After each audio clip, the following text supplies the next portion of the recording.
सौरभ रस्तोगी अपनी पत्नी शैली के साथ बरेली के फतेहगंज थाना क्षेत्र के माली मोहल्ले में रहता था। उसका अपना मकान था जिसके निचले तल पर उनकी सोने चांदी की ज्वेलरी की दुकान थी। ऊपरी तल पर उसका निवास था। सौरभ का नौकर विनोद फतेहगंज से लगभग 2 किलोमीटर दूर खिरका गांव में रहता था।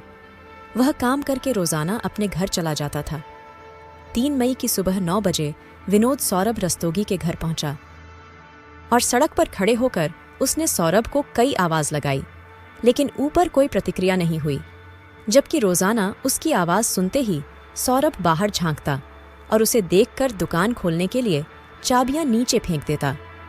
दुकान के बराबर से ही ऊपर जाने के लिए सीढ़ियां थीं, जिसमें आगे की ओर चैनल लगा था और उसके पीछे शटर और चैनल दोनों हमेशा अंदर से बंद रहते थे।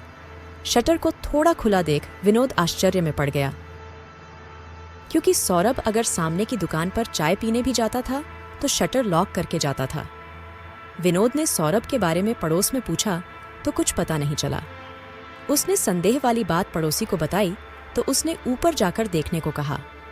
विनोद पूरा शटर खोलकर सीढ़ियों के रास्ते प्रथम तल से होते हुए जब दूसरे तल पर पहुंचा तो सौरभ को हाथ पैर बंधे हुए पड़े पाया। उसे उस हालत में देखकर ही लग रहा था कि वह जीवित नहीं है। विनोद घबराकर उल्टे पैर वापस लौट आया। नीचे आकर उसने पड़ोसी को पूरी बात बताई। उसकी बात सुनकर जरा सी देर में आस पड़ोस के लोग एकत्र हो गए। पुलिस चौकी पास ही थी। विनोद ने इस मामले की सूचना पुलिस चौकी में दे दी। चौकी से अविलंब थाना फतेहगंज को सूचना भेज दी गई। 15 मिनट में ही थाने के inspector Devesh Singh police team के साथ घटनास्थल पर पहुंच गए। पुलिस मकान के दूसरे तल पर पहुंची तो घर का सारा सामान बिखरा पड़ा मिला। सौरभ की हत्या कर दी गई थी और उसकी लाश बेड पर पड़ी थी। उसकी कनपटी पर गोली लगने का निशान था, साथ ही गर्दन पर भी घाव था। लग रहा था जैसे गोली कनपटी पर लगने के बाद गर्दन से होती हुई बाहर निकली है।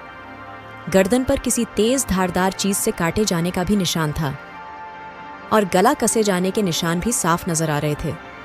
इसका मतलब हत्यारे सौरभ को किसी भी हालत में जिंदा नहीं छोड़ना चाहते थे। इंस्पेक्टर देवेश सिंह ने घटना की सूचना अपने उच्चाधिकारियों को दे दी। सूचना पाकर कुछ ही देर में बरेली के एसएसपी जे रविंद्र गौड़ और सीओ मीरगंज मनोज कुमार पांडेय भी फिंगरप्रिंट एक्सपर्ट्स की टीम के साथ वहां पहुंच गए। एक्सपर्ट की टीम घटनास्थल से साक्ष्य जुटाने में लग गई। टीम द्वारा अपना काम कर लिए जाने के बाद अधिकारियों ने घटनास्थल का निरीक्षण किया। करीब 20 गज के प्लॉट में बने उस मकान के प्रथम तल पर किचन और बाथरूम के अलावा एक दीवान पड़ा था। यहीं पर सौरभ की दुकान का लॉकर था, जिसमें वह ग्राहकों द्वारा गिरवी रखे जाने वाले गहने और पैसा रखता था। दूसरे तल पर बना कमरा सौरभ का बेडरूम था, जबकि तीसरे व अंतिम तल पर टॉयलेट था। जिस बेडरूम में सौरभ की हत्या की गई थी वह काफी कम जगह में बना था। एक बेड और एक टेबल के अलावा वहां एक अलमारी रखी थी। इतने सामान से ही पूरा कमरा भरा था। कमरे में रखी अलमारी खुली पड़ी थी और उसका सामान बाहर निकला पड़ा था। अलमारी का लॉकर खुला था और बिल्कुल खाली था। अलमारी और लॉकर के लॉक टूटे हुए थे। कमरे में टूटी हुई चूड़ियां पड़ी थीं। कांच का गिलास भी मेज के पास टूटा पड़ा था। गिलास के कांच का एक टुकड़ा खून से सना हुआ था। सौरभ का गला शायद उसी कांच से काटा गया था। सीढ़ियों पर चाबी के कई गुच्छे पड़े मिले थे। इसी बीच सूचना पाकर बरेली से सौरभ के पिता सुनील रस्तोगी व अन्य घर वाले आ गए। उनसे पूछताछ करने पर पता चला कि गत दिवस 2 मई को सौरभ अकेला था। उसकी पत्नी शैली 2 मई की सुबह नोएडा चली गई थी। उस दिन शुक्रवार होने की वजह से बाजार की साप्ताहिक छुट्टी थी। सुबह पत्नी को ट्रेन में बैठाने के बाद सौरभ अपनी नानी की अंत्येष्टि में बछला गया था। उसकी नानी की मौत भी 2 मई की सुबह हुई थी। नानी की अंत्येष्टि में वह गया तो था, लेकिन घर वालों के रोकने के बावजूद जल्दी चला आया था। घटनास्थल के मुआयने और पूछताछ के बाद यह नतीजा निकला कि इस घटना को पुख्ता योजना बनाकर अंजाम दिया गया था। हत्यारों को यह बात अच्छी तरह पता थी कि सौरभ घर पर अकेला है, उसकी पत्नी शैली बाहर गई हुई है। इसीलिए घटना को अंजाम देने के लिए 2 मई की रात चुनी गई। हालात बता रहे थे कि घर के अंदर दाखिल होने वाले को सौरभ अच्छी तरह जानता था, क्योंकि कोई भी व्यक्ति बाहर से घर के अंदर तब तक प्रवेश नहीं कर सकता था जब तक अंदर मौजूद शख्स ताला न खोले। बाहर से ताला खोलना किसी भी तरह संभव नहीं था। सीढ़ियों के पास शटर लगा था जिसमें अंदर से ताला पड़ा हुआ था। फिर सीढ़ियां चढ़ने के बाद एक दरवाज़ा था, वह भी अंदर से बंद रहता था। अगर किसी ने दरवाज़ा तोड़ने का प्रयास किया होता तो निशान ज़रूर मिलते, लेकिन दरवाज़ों पर लगी कुंडियां सही सलामत थीं। इसका मतलब था कि सौरभ ने ही अपने किसी परिचित को देखकर दरवाजे खोले होंगे और उसे ऊपर ले गया होगा। रात 9 बजे सौरभ ने विनोद को फ़ोन करके बुलाया था, लेकिन मौसम खराब होने की वजह से वह नहीं आ सका था। इसके बाद ही किसी समय सौरभ की हत्या की गई थी। पुलिस अधिकारियों ने गहन जांच पड़ताल करने के बाद करीब 1 बजे सौरभ की लाश पोस्टमार्टम के लिए बरेली स्थित मोर्चरी भेज दी। मौके पर मिले सौरभ के मोबाइल को पुलिस ने अपने कब्जे में ले लिया। घटनास्थल से पुलिस ने 2 बुलेट भी बरामद किए। उधर सौरभ की पत्नी शैली को पति की मौत की खबर मिली तो वह देर शाम दिल्ली से वापस आ गई। सौरभ के पिता सुनील रस्तोगी की लिखित तहरीर पर इंस्पेक्टर देवेश सिंह ने अज्ञात लोगों के विरुद्ध भादंवी की धारा 394 और 302 के तहत मुकदमा दर्ज करा दिया। पुलिस ने सौरभ के मोबाइल नंबर की कॉल डिटेल्स निकलवाई तो पता चला कि घटना वाली रात उसने अंतिम कॉल अपनी पत्नी शैली को की थी। उससे पहले उसने 9 बजे विनोद से बात की थी। इन दोनों कॉल से पहले सौरभ की बात एक अनजान नंबर पर भी हुई थी। उस नंबर पर उस दिन भी और उसके पहले दिन भी कई बार देर तक बातें की गई थीं। इंस्पेक्टर देवेश सिंह ने उस नंबर के बारे में विनोद से पूछताछ की तो उसने बताया कि वह नंबर बरेली के थाना बहेड़ी के अंतर्गत आने वाले गांव जुआ जवाहरपुर की रहने वाली पूजा शर्मा का था। विनोद उसके बारे में इसलिए जानता था क्योंकि सौरभ ने उसे भेजकर कई बार पूजा का मोबाइल रिचार्ज कराया था। इससे पुलिस को यह मामला अवैध संबंधों का लगा। पुलिस ने पूजा के घर पर गिरफ्तारी के लिए दबिश दी, लेकिन वह नहीं मिली। पता चला कि वह 19 अप्रैल को अपने प्रेमी राकेश गंगवार के साथ भाग गई थी। राकेश पड़ोस के गांव मोहम्मदपुर का रहने वाला था। राकेश और पूजा का एक साथ भागना और पूजा का सौरभ से बराबर बात करना इस बात की ओर इशारा करता था कि संभवतः उन दोनों ने ही मिलकर सौरभ की हत्या करके लूट को अंजाम दिया था। पुलिस ने उन्हें शीघ्र गिरफ्तार करने के लिए मुखबिरों को सुराग रस्सी पर लगा दिया। 7 मई की दोपहर को एक मुखबिर से इंस्पेक्टर देवेश सिंह को सूचना मिली कि पूजा अपने प्रेमी राकेश के साथ इज्जत नगर रेलवे स्टेशन पर खड़ी है। यह खबर मिलते ही उन्होंने तुरंत वहां जाकर दोनों को गिरफ्तार कर लिया। दोनों को थाने लाकर कड़ाई से पूछताछ की गई तो उन्होंने सारा सच उगल दिया। पूजा थाना बहेड़ी क्षेत्र के गांव जुआ जवाहरपुर निवासी रामवीर की बेटी थी। रामवीर खेती किसानी का काम करता था। उसका अपनी पत्नी कमला से अक्सर वाद विवाद होता रहता था, जो कि कभी कभी भयंकर रूप अख्तियार कर लेता था। उसे अपनी चादर के हिसाब से पैर पसारना नहीं आता था। उसके हाथ में जितना पैसा आता था वह घर की जिम्मेदारियों के बजाय फिजूल के कामों में खर्च कर देती थी। 3 बच्चों की मां होने के बावजूद कमला को बंद संवर कर रहना पसंद था। इसी वजह से उसके खर्चे ज्यादा बढ़े हुए थे। उसकी फिजूल खर्ची को लेकर पति पत्नी में रोज झगड़ा होता था। इस सब से तंग आकर रामवीर ने कमला को तलाक दे दिया। तलाक के बाद वह अपने बच्चों के साथ अपने मायके बरेली के ही गांव मोहम्मदपुर आ गई। लेकिन जवान बेटी को घर में बैठे देख कुछ ही दिनों में माँ बाप को चिंता होने लगी। उन्होंने किसी तरह दौड़ भाग करके उसकी शादी जुआ जवाहरपुर के सेवानिवृत्त फौजी भूपराम शर्मा से कर दी। भूपराम सेवानिवृत्ति के बाद अपनी पुश्तैनी जमीन पर खेती बाड़ी करते थे। शादी के बाद कमला बच्चों के साथ अपनी इस ससुराल में रहने लगी। समय के साथ कमला की बेटी पूजा जवान हो गई। वह बरेली के विशाल कन्या डिग्री कॉलेज से बीए द्वितीय वर्ष की पढ़ाई कर रही थी। पूजा अपनी मां कमला से इसलिए नाराज रहती थी क्योंकि उसने दूसरा विवाह कर लिया था। इसी बात को लेकर मां बेटी में अक्सर झगड़ा हो जाता था। कमला अपनी झगड़ालू बेटी से कम ही बोलती थी। पूजा के उग्र स्वभाव से कमला काफी डरती थी। पूजा भी अपनी मां पर गई थी। उसके भी काफी ऊंचे ख्वाब थे जिन्हें पूरा करने के लिए वह सही गलत के चक्कर में भी नहीं पड़ना चाहती थी। ऐसी बातों में उसका दिमाग भी काफी तेज दौड़ता था। पूजा अपनी ननिहाल मोहम्मदपुर जाती रहती थी। एक दिन वहीं पर उसकी मुलाकात राकेश कुमार गंगवार से हुई। राकेश के पिता होरीलाल भी किसान थे। उसकी 2 बड़ी बहनों का विवाह हो चुका था। राकेश उन दिनों बरेली कॉलेज में बीए द्वितीय वर्ष की पढ़ाई कर रहा था। इसके अलावा वह पार्ट टाइम नौकरी भी करता था। राकेश का पूजा की ननिहाल में आना जाना था। दोनों ने बीए के फॉर्म भी साथ साथ भरे थे। पूजा के ननिहाल में रहते राकेश का आना जाना बढ़ गया था। जब भी वह आता, उसकी नजरें पूजा पर ही टिकी रहतीं। पूजा नासमझ तो थी नहीं कि उसकी नजरों को नहीं पढ़ पाती। वह उसके दिल की बात बखूबी समझती थी। मोहब्बत का बीज जब दोनों ओर अंकुरित हो जाए तो एक दूसरे के करीब आने में वक्त नहीं लगता। धीरे धीरे पूजा राकेश से खुलती चली गई। वक्त के साथ दोनों ने अपने अपने प्यार का इजहार कर लिया। इसके बाद दोनों छिप छिपाकर एक दूसरे से मिलने लगे। जीवन भर एक दूसरे का साथ निभाने का सपना लिए दोनों ने जल्दी ही अपने बीच की सारी दूरियां भी मिटा दी। राकेश और पूजा जहां प्यार के रास्ते पर बेफिक्र होकर तेजी से आगे बढ़ रहे थे, वहीं उन दोनों के प्यार की बात गांव वालों से छिपी न रह सकी। जल्दी ही इस बारे में दोनों के घर वालों को भी पता चल गया। राकेश और पूजा के प्यार के किस्से सुन सुनकर दोनों के परिजन तंग आ गए थे। राकेश के घर वालों ने उसका रिश्ता बरेली के नवाबगंज कस्बे के एक संभ्रांत परिवार में तय कर दिया। वहीं पूजा के पिता भूपराम ने भी बेटी की शादी मीरगंज थाना क्षेत्र के गांव धनेली में पक्की कर दी। इससे पूजा को अपने अरमान और ख्वाब बिखरते नजर आए। वह राकेश पर गांव छोड़कर भागने का दबाव बनाने लगी, लेकिन राकेश इसके लिए तैयार नहीं था।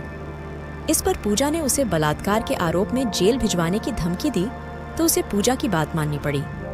20 अप्रैल 2014 को पूजा की शादी होनी थी, लेकिन उससे पहले ही 19 अप्रैल को वह राकेश के साथ गांव से भाग गई। राकेश पूजा को लेकर अपने मामा ओम प्रकाश के घर जा पहुंचा, जो बरेली के थाना देवनिया क्षेत्र के गांव जमुनिया में रहते थे। वहीं पर दोनों ने विवाह कर लिया। लेकिन विवाह के बाद की जिंदगी की अच्छी शुरुआत के लिए पैसों की जरूरत थी। पूजा ने इसके लिए पहले से ही एक योजना बना रखी थी। उसने अपनी योजना राकेश को बताई तो उसे पूजा की योजना अच्छी लगी।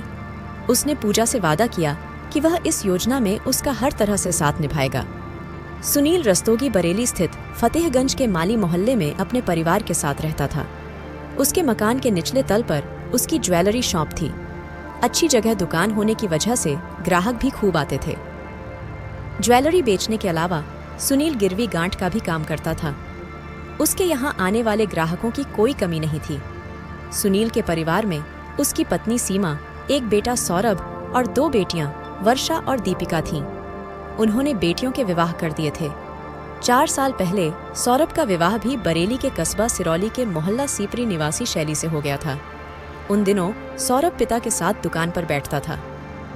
2 साल पहले सौरभ की मां का देहांत हो गया तो कुछ ही महीने बाद सौरभ के पिता सुनील ने दूसरा विवाह करने की ठान ली। इस विवाह का सौरभ व शैली के अलावा अन्य घर वालों ने भी काफी विरोध किया, लेकिन सुनील नहीं माने। उन्होंने अखबारों में विवाह हेतु विज्ञापन दे दिया। जल्द ही मिर्जापुर जनपद से उनके लिए एक विधवा महिला का रिश्ता आ गया। उसका एक बच्चा भी था। तमाम विरोधों के बाद सुनील ने विवाह कर लिया और घर से अलग होकर उस महिला के साथ बरेली शहर स्थित किला थाना क्षेत्र के कूंचा मोहल्ले में रहने लगे। पिता के बरेली जाने के बाद दुकान की पूरी जिम्मेदारी सौरभ पर आ गई। कह सकते हैं कि वह दुकान उसी की हो गई। पूजा की दूर के रिश्ते की एक नानी थी जो सौरभ की दुकान पर अक्सर खरीदारी करने जाती रहती थी।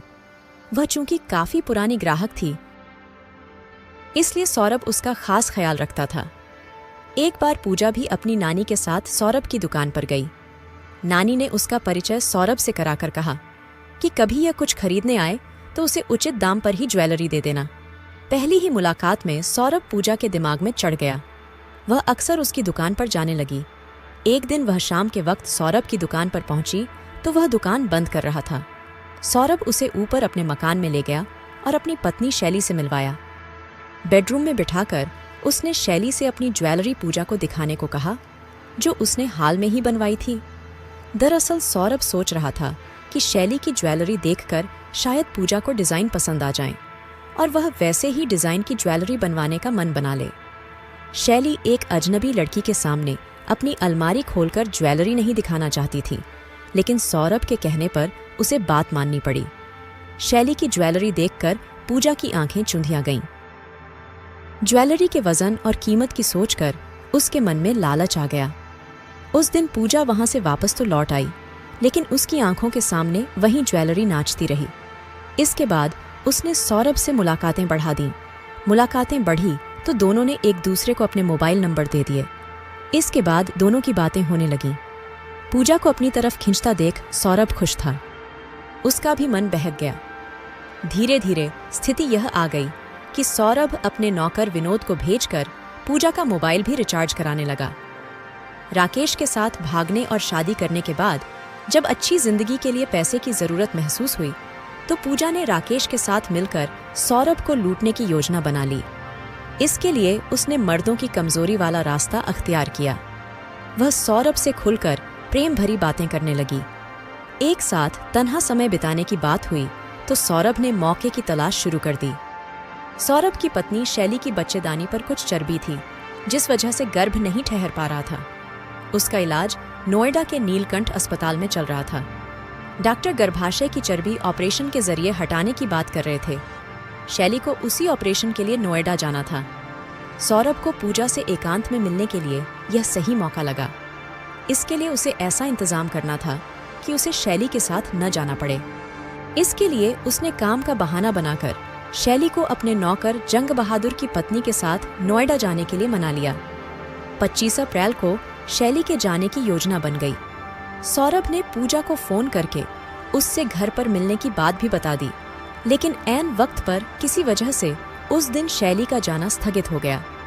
इस वजह से उस दिन सौरभ और पूजा नहीं मिल पाए। 2 मई को सुबह सौरभ शैली को नौकर की पत्नी के साथ लेकर बरेली जंक्शन गया और 6:30 बजे दिल्ली जाने वाली आला हजरत एक्सप्रेस से उसे दिल्ली भेज दिया। वहां से उसे नोएडा जाना था। पत्नी को भेजने के बाद सौरभ ने 8 बजे सुबह फोन करके पूजा को मिलने के लिए बुला लिया।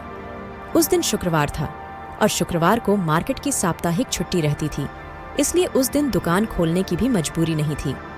प्रोग्राम के हिसाब से सब कुछ ठीक था, लेकिन तभी सौरभ को नानी की मौत का समाचार मिला। मजबूरी थी, इसलिए न चाहते हुए उसे बेमन से कचला जाना पड़ा, जहां उसकी नानी की अंत्येष्टि होनी थी। वहां पर भी पूजा ने उसे 3-4 बार फोन किया। पूजा से एकांत में मिलने की तमन्ना सौरभ के सिर चढ़कर बोल रही थी। अंत्येष्टि के बाद जब वह जाने लगा तो घर वालों और रिश्तेदारों ने उसे रोकने की काफी कोशिश की, लेकिन वह नहीं रुका। शाम लगभग 6:30 बजे तक वह अपने घर पहुंच गया। उसने घर पहुंचने की खबर पूजा को दे दी।